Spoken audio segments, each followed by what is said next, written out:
Bueno, muy buenos días a todos. Como se dan cuenta, estoy un poco afónica, pero contentísima de estar acá, así que espero que me puedan escuchar bien. Agradecer a CEIM y a SAIMO por esta organización, por este esfuerzo enorme que han hecho, y también a UADE por recibirnos. Voy a hablar hoy de un tema demográfico que nos viene preocupando desde hace ya un tiempo y que se ha acelerado marcadamente en la Argentina últimamente. Este es un tema que es global. Según datos del Banco Mundial,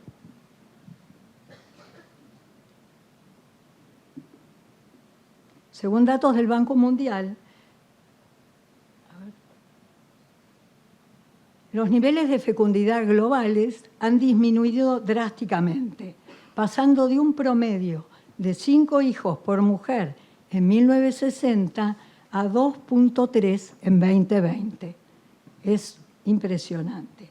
Solo como ven ahí, solo en África y en Oriente Medio y en algunos lugares de Asia Meridional, la cantidad de hijos promedio por mujer supera la tasa de reemplazo generacional, que es de 2.1. O sea, el mínimo para garantizar el reemplazo de generaciones y evitar un descenso de la población. América Latina y el Caribe están en un límite con 1.8, pero en Argentina tenemos 1.4. Cuando en 1960 el promedio en la región era de 5.8. América del Norte, Asia Central y Oriental y los países del Pacífico están por debajo del límite. Argentina tiene, además, dentro de Latinoamérica, una de las poblaciones más envejecidas del mundo, de la región. Y esto, lo curioso es que se aceleró mucho en la última década. El cambio sustancial es en la última década. Este cuadro nos refleja los distintos censos nacionales, cómo fue cambiando la población y cómo se agudizó en los años. Si tomamos el año 1960, año en que yo ya había nacido, el 6% de la población era mayor de 65 años. Y hoy, según censo del 2020, esta cifra asciende al 12%, o sea que se duplicó. Mientras que entonces había además 31% de niños y adolescentes hasta 0 a 14 años, hoy hay un 22%. Vivimos mucho más y esta es la buena noticia. Pero simultáneamente hemos decidido tener menos hijos o no tenerlos y la ventana demográfica de oportunidad se nos termina pronto. Se calcula que en 2030 en la Argentina. Ahora, algunos pocos datos para que vean el cambio. La esperanza de vida pasó de 60 años a 77 años en 2022. Impresionante cuánto más podemos vivir y vivimos.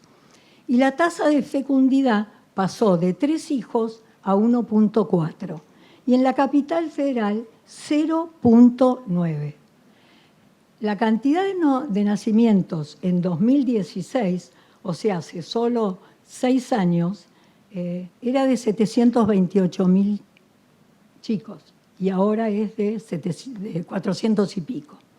Y los hogares unipersonales pasaron desde el 91 al 2022 de 13 a un 25%.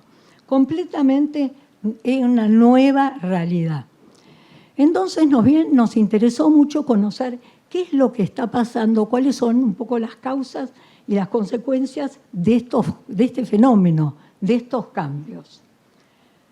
Bueno, también está lo de las postergaciones que ven ahí. Tenemos los hijos, menos hijos y más tarde.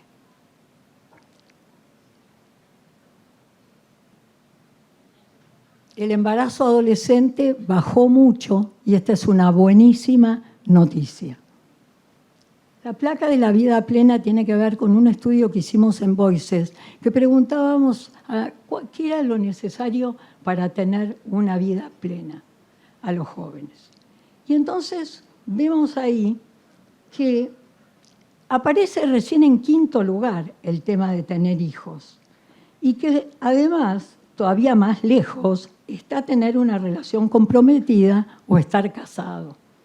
Lo que más importa es la salud, tener un trabajo que me guste, poder estudiar, tener mi tiempo libre e incluso el dinero, porque si miran el 59% también podríamos decir que va sexto. En el mismo relevamiento,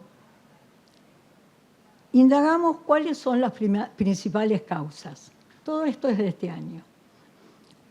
Bueno, en Vida Plena quería comentar también, déjalo, que son fundamentalmente los sectores más bajos y de educación primaria quienes más valoran tener hijos y los universitarios los que menos.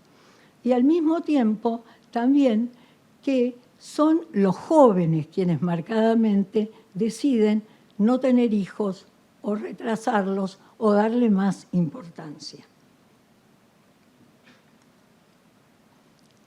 ¿Qué principales razones hay para no tener hijos? Bueno, la razón económica aparece fuertemente, pero también aparece la prioridad por mi trabajo, mi carrera, lo señala un 35%, y una prioridad y un 30% el deseo de libertad y autonomía. También es muy difícil y cada vez más difícil conciliar el trabajo con la familia. Para reafirmar más cuáles son los objetivos de los jóvenes, usamos datos del Latinobarómetro del año pasado. Y vemos también que en los objetivos de la generación Z de los jóvenes de hoy, tener hijos está entre las más bajas prioridades. Primero es alcanzar el éxito económico en esta encuesta, tener una profesión, trabajar independientemente, no tener ataduras, desarrollar mi talento, etc. Entonces, como vemos, las causas de la natalidad son múltiples.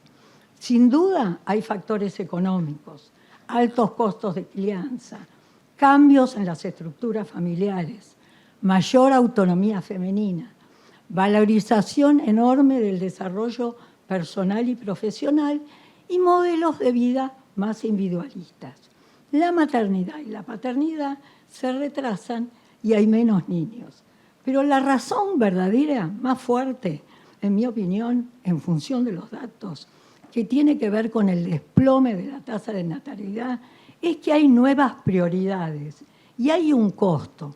Entonces muchos quisieran tener hijos. Cuando les preguntamos, quieren tener un promedio de 2.1, 2.2 hijos por familia, sería lo ideal.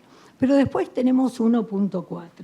Y cuando vemos los datos, vemos que hay una reordenación de prioridades. Me gustarían muchas cosas, pero no si tengo que dejar de hacer otras, como no tener mi tiempo libre, desarrollarme profesionalmente, hacer las cosas que me gustan, estar con amigos, etc. Entonces estamos asistiendo a un verdadero cambio de época estructural y muy fuerte. Y en el marco de estas transformaciones culturales y demográficas, también resulta relevante considerar el lugar central de las mascotas en los hogares argentinos. Diversos estudios sugieren que vínculos afectivos como mascotas están cubriendo características similares a las relaciones familiares y humanas. Este tema, que es un tema fascinante, lo voy a dejar acá para cumplir con el requisito de los 10 minutos. Y llegar a la conclusión de que la Argentina envejece y tiene menos nacimientos. 1 de 4 hogares es unipersonal. Cambian los valores y con ello las prioridades. La maternidad no es un mandato más, es una opción. Esto trae desafíos enormes para los gobiernos, sobre todo en los sistemas de salud, educación, pensiones y jubilaciones. Pero también abre un escenario nuevo para las empresas, porque los consumidores ya no son los mismos. Hay más adultos mayores que demandan otras cosas, más temas de salud, tecnología amigable, seguros y servicios financieros pensados para su etapa de vida.